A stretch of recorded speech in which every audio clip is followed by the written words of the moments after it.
PM Kisan Samman നിധിയുടെ 22ാം ഗഡു വിതരണത്തിൻ്റെ തീയതിയെക്കുറിച്ചും അതുപോലെ തന്നെ PM കിസാൻ സമ്മാൻ നിധി വാങ്ങുന്ന കർഷകർ അറിഞ്ഞിരിക്കേണ്ട ചില പ്രധാനപ്പെട്ട അറിയിപ്പുകളുമാണ് ഇന്നത്തെ വീഡിയോയിൽ.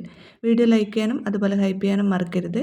PM കിസാൻ സമ്മാൻ നിധിയുമായി ബന്ധപ്പെട്ട എല്ലാവിധ അറിയിപ്പുകൾക്കും നിങ്ങൾ ഈ ചാനൽ സബ്സ്ക്രൈബ് ചെയ്യുക. വീഡിയോ ഉപകാരപ്രദമായി ഷെയർ ചെയ്യാനും മറക്കരുത്. 22ാം ഗഡു കാത്തിരിക്കുന്നവർക്ക് ചിലർക്കെങ്കിലും വലിയൊരു ആശയക്കുഴപ്പം നിലനിൽക്കുന്നുണ്ട്. പ്രത്യേകിച്ച് ഗുണഭോക്തൃ പട്ടികയെക്കുറിച്ച്. അതായത് ബെനിഫിഷ്യറി ലിസ്റ്റ് ഒരിക്കലും മാറില്ല, പഴയ ലിസ്റ്റ് തന്നെയാണ് ഇപ്പോഴും ഉള്ളത് എന്ന് ചിലർ പറയുന്നത് കേട്ടു.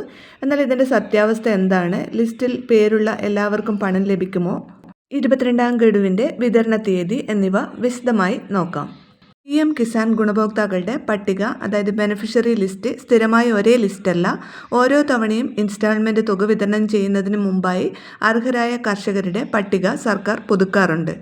അനർഹരായവരെ ഒഴിവാക്കുന്നതിനും പുതിയ അപേക്ഷകരെ ഉൾപ്പെടുത്തുന്നതിനുമായി ഓരോ ഗഡു വിതരണത്തിന് മുമ്പും ഗുണഭോക്താക്കളുടെ പട്ടിക പുനഃപരിശോധിക്കുന്നുണ്ട്. ആദായനികുതി അടയ്ക്കുന്നവർ, EKYC പൂർത്തിയാക്കാത്തവർ, ഭൂമിരേഖകളിൽ മാറ്റം വന്നവർ എന്നിവരെ പുതിയ ലിസ്റ്റിൽ നിന്നും ഒഴിവാക്കാറുണ്ട്.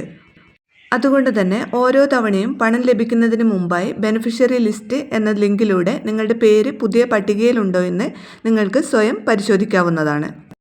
അതോടൊപ്പം തന്നെ സ്റ്റാറ്റസ് ചെക്ക് ചെയ്ത് EKYC, land seeding, Aadhaar, bank അക്കൗണ്ടുമായി ബന്ധിപ്പിക്കൽ തുടങ്ങിയ കാര്യങ്ങൾ യെസ് എന്ന് തന്നെയാണോ കാണിക്കുന്നത് എന്നുകൂടി ചെക്ക് ചെയ്യണം.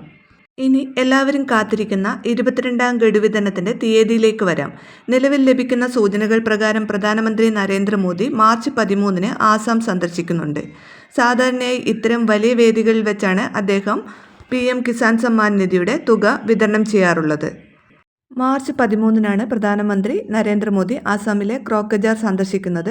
അവിടെ അദ്ദേഹം നിരവധി പരിപാടികളിൽ അന്ന് പങ്കെടുക്കുന്നുണ്ട്. ഈ പരിപാടിയിൽ പ്രധാനമന്ത്രി കിസാൻ സമ്മാൻ നിധി യോജനയുടെ 22ാം ഗഡുവിൻ്റെ വിതരണം ഉണ്ടാകുമെന്നാണ് ഏറ്റവും പുതിയ റിപ്പോർട്ടുകൾ സൂചിപ്പിക്കുന്നത്. ഇതുമായി ബന്ധപ്പെട്ട ഔദ്യോഗിക അറിയിപ്പുകൾ ഉടൻ തന്നെ വെബ്സൈറ്റിൽ ഉണ്ടാകും. അപ്പോൾ വീഡിയോ ഷെയർ ചെയ്യാൻ മറക്കരുത്.